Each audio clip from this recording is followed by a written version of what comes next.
Ada masukan, ada tips atau kesalahan-kesalahan yang selama ini dilakukan oleh para investor pemula yang sebenarnya konyol kesalahannya? Apa kira-kira? Kesalahan yang pertama itu nggak sabar. Nggak sabar. Jadi misalnya dia udah analisanya udah bener, yang dia invest itu juga perusahaan bagus nggak jelek, tapi mereka tuh maunya masuk minggu depan langsung untung, bulan depan langsung untung. Nah ini rata-rata tuh biasa tuh kalau orang yang kayak Gen Z itu nggak sabaran gitu ya, mau langsung untung. Atau misalnya orang tuh yang orang pekerja juga maunya masuk langsung kaya gitu loh.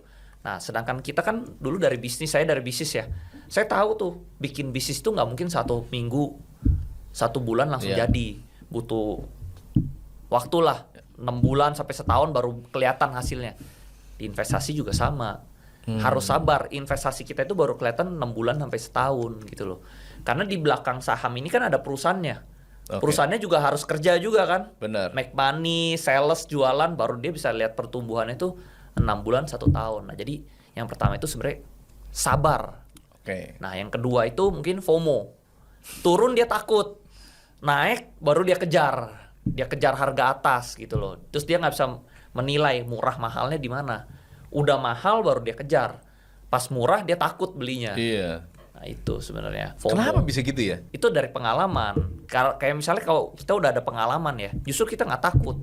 Ini kayak murah nih, justru kita beli. Gitu. Tapi kalau orang yang nggak ada pengalaman, turun dia malah takut.